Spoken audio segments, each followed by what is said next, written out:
Gente, só um convite antes da gente passar para o estudo do dia de hoje. Nas próximas semanas,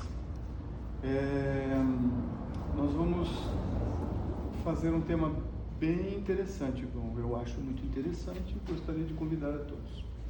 Nós vamos destrinchar um pouco a Nona Sinfonia de Beethoven, nas próximas segundas-feiras.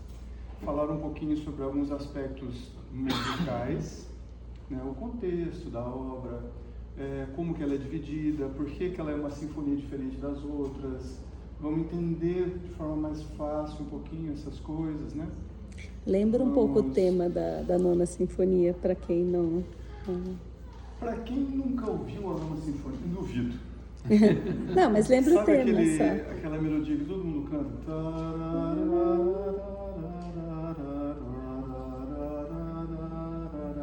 Vocês já ouviram isso daí, né? Nós vamos ver de quem Beethoven buscou inspiração nesse fraseado melódico, que a gente atribui a Beethoven, mas ele também se utilizou de outro compositor, mas nós vamos falar sobre isso aí depois. Vamos entender um pouquinho cada movimento, o primeiro movimento, depois nós vamos para o segundo, que é a dança, o scherzo, vamos ver por que ele inverteu o adágio, vamos entender o poema de Schiller no final, que fala sobre alegria. Chega de bobagem, chega de a gente perder tempo nesse planeta com coisas que não sejam alegria. Então, nas próximas semanas, a gente vai falar sobre cada movimento da Nona Sinfonia. Vai ser mais ou menos uma ideia para facilitar quem queira ouvir a Nona Sinfonia por completo. E, eventualmente, para aqueles que vão assistir a Nona Sinfonia, já fica como se fosse uma preparação para aproveitar mais essa obra grandiosa de Beethoven. Então, vai ser bem legal. Então, nas próximas segundas-feiras, o nosso tema vai ser usar um pouquinho da ciência, entender a peça e conectar com a espiritualidade de Beethoven. Okay? E para quem participou, a gente já estudou o que a música representa, né, dentro do nosso corpo, quais as mudanças hormonais, o que a música faz na nossa saúde. Então, por isso que a gente estuda música aqui, astronomia e etc, né? Então, essas são as mudanças positivas. Hoje nós vamos ver por que é bom ouvir Beethoven para sonhar. Então vamos lá, vamos falar um pouquinho sobre os sonhos. Síntese do estudo de hoje. Nós não vamos interpretar o que você sonha, mas nós vamos interpretar você enquanto sonha. Esse é o objetivo do estudo nosso de hoje. Se você sonhou com uma cena bucólica, se você sonhou com uma fruta vermelha, grande, de aquosa, se você sonhou com o que você quis sonhar. Mas a ideia é a gente entender como é que funciona um sonho na cabeça da gente, para que a gente se reaproxime dessa ferramenta que é sonhar enquanto conexão com a espiritualidade. Essa é a nossa ideia central. Porque o simbolismo do sonho, ele vai variar muito dependendo da cultura, dependendo da linha filosófica ou da linha científica que você experimenta, que você vivencia. Então, as coisas vão sempre modificar. E, às vezes, se a gente pega uma pessoa com uma história cultural e interpreta os seus sonhos à luz de outra que seja muito divergente, a gente pode gerar mecanismos cerebrais de alerta e, às vezes, até diminuir voluntariamente que a pessoa se recorde dos sonhos. Então, o nosso objetivo é fazer a gente entender como a gente sonha, para que a gente sonhe mais, se lembre mais, mas principalmente que o sonho cumpra uma função espiritual de reconexão ou de conexão com a espiritualidade. Combinados? Nós vamos ver isso de uma forma mais sintética e depois, obviamente, a gente pode expandir esse tema. Então, para que a gente se permita sonhar esta noite com lugares importantes, relevantes energeticamente, onde é esse lugar? Olha que legal, a gente tem um sol principal lá em cima e tem um sol secundário aqui. Um efeito de Como ótica. chama esse sol aqui, essa estrela? Sol. Sol. Como chama essa estrelinha secundária aqui? Efeito de ótica. Então, alguns podem achar que isso é um flare. Segundo sol. É um flare. efeito ótico, pode Efeito ser um ótico. segundo sol. Mas essa bolinha aqui é conhecida mundialmente também. Ela se chama Francisco de Assis.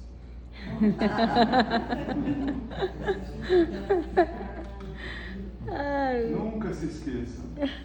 Então essa é a paisagem que por que Santa Maria da Lângela? Ali embaixo é. Ah, então você explica. Não, Eu vou saber. Aqui vai ter outra imagem ali.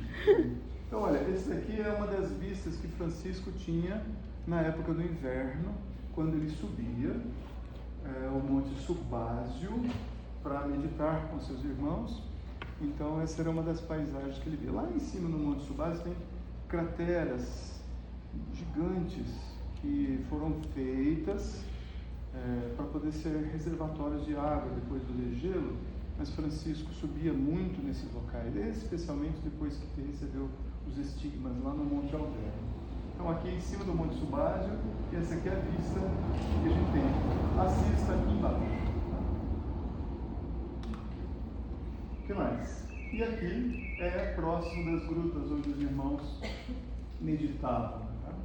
Aqui é o santuário Eremo delle Carcere e Assis fica aqui embaixo. Santa Maria da Lângela. E Assis fica do ladinho direito. Então é um local que guarda uma energia muito leve, muito convidativa aos efeitos da Já falou de meditação. São Francisco, passaria aqui, tá? Que barato! É mesmo. Olha lá, de novo, tá? Então aqui em cima do Monte Subásio. Isso serve apenas para que a gente vá se preparando para absorver um pouco do estudo, tá? E aqui? Isso, a cadeira do Papa, tá? E como, olha que coisa mais curiosa, a gente pode falar que isso tudo são coincidências da vida, mas vocês sabem o nome desse Papa atual? Ele se chama Leão XIV, né? O nome dele é Robert Prevost, mas eles não falam o nome do meio dele normalmente. Ele se chama Robert Francisco Prevost. São coisas interessantes, tá? Para que a gente se aproxime das energias. E aí, olha só. Isso aqui inverti a imagem ou não foi? Tomara que esteja aí a foto do travesseiro que Francisco usava quando ficava em Roma, hospedado em Roma, nas audiências com o Papa, quando ele foi solicitado o Papa a liberação para constituir a ordem dos irmãos menores, bem como quando ele foi discutir com o Papa as regras e o início do funcionamento prático da ordem, que depois se chamou Ordem Franciscana. Tá? Mas era esse aqui o travesseiro de Francisco. Era uma pedra. E a gente queixa que o nosso travesseiro está alto, está baixo, é de espuma da NASA, é de pena do ganso da Tchecoslováquia. Tá bom? E Francisco ficar feliz da vida ou da morte. Da grutinha. É nesse lugar aqui. Esse aqui é o santuário franciscano, o local onde ele ficava hospedado, era um antigo sanatório, em Roma. Chama-se Basílica de São Francisco a Ripa. Ripa é barranco do rio Tejo. Bom, então vamos lá. Esqueci que tinha posto uma imagem antes. Aqui é a Sacra de San Michele, um local onde apareceu o Arcanjo Miguel, do lado da cidade de Turim, que fica aqui embaixo. Essa vista aqui. Então vamos lá, vamos começar. Essa é uma cidade muito interessante. Não vem a caso. Os sonhos. Por que eu coloquei vida fisiológica e vida espiritual? Porque elas estão muito conectadas.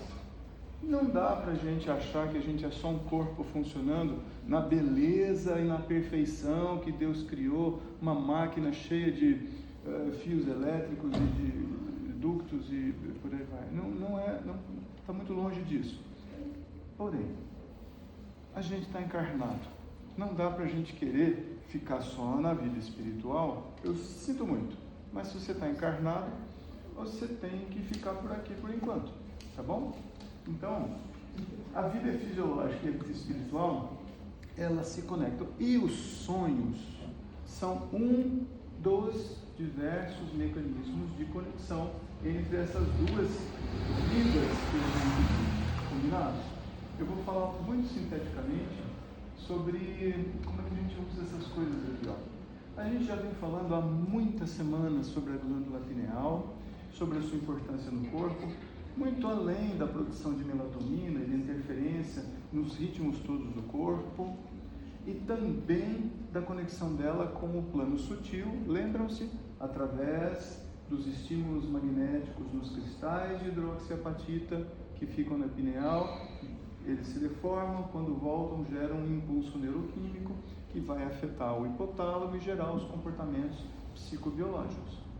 Então, o que a pineal tem a ver com sonhos?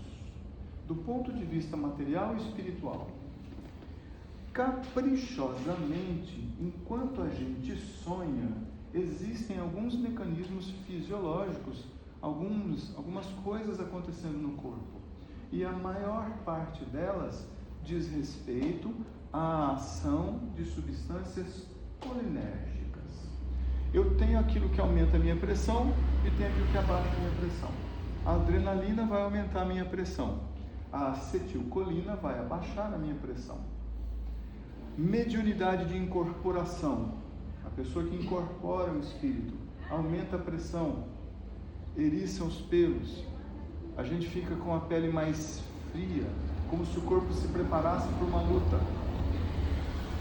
Mediunidade de desdobramento. A pressão abaixa, a gente transpira, perde energia. A mesma coisa acontece durante o sonho. O sonho é um momento em que a gente gasta energia. O corpo tem uma alta demanda metabólica.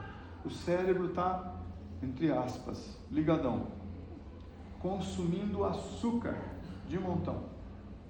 Enquanto algumas áreas, amígdala, centros formadores de memória, ínsula, hipocampo, núcleo supraquiasmático, que a gente já falou muito dele, porque a luminosidade, a luz do dia, especialmente a luz artificial da noite, gera uma interferência na glândula pineal e na liberação de melatonina. Já estudamos bastante sobre isso. Então, olha que legal. A mediunidade de desdobramento e os sonhos se encontram na fisiologia do corpo humano. Ambas geram efeitos fisiológicos semelhantes. E olha que bacana, quando a gente deveria ir dormir, não vou falar quando a gente vai dormir, porque ninguém dorme na hora que deveria ir dormir. Quando o sol vai embora, a gente deveria dormir. Lembrem-se, nós temos o mesmo esqueleto dos dinossauros, gente. Nós somos, em parte, animais com um mecanismo parecido. Então, a luz se vai do dia, a gente deveria dormir. A gente não dorme. Caprichosamente, ao longo de séculos, de milênios, a gente se afastou um pouco desse mecanismo precioso de contato com a espiritualidade, que é o sonho. Porque a gente introduziu, especialmente modernamente, caminhos não naturais para o corpo. A gente fica acordado até mais tarde. E mais, a gente se utiliza de luzes artificiais. E mais, a maioria das luzes que a gente usa hoje em dia tem no seu espectro de frequências um predomínio da luz azul. O nosso Sol, não vou falar para a gente olhar para ele durante o dia porque não vai dar bom, mas o Sol não é azul, a nossa estrela não é azul, não é branca, ela é amarelada e quase pendendo para o laranja. Em algum momento ela vai ser vermelha, depois ela vai passar o seu ciclo. Mas a nossa luz natural é levemente amarelada. E a luz que a gente acaba usando, quase que... mas só tem essa disponível. Eu fui no supermercado, só tinha esse tipo. Não tinha luz parecida com o sol para vender. Então a gente vai usando espectros de frequências cada vez mais distantes do natural. E a gente vai expondo o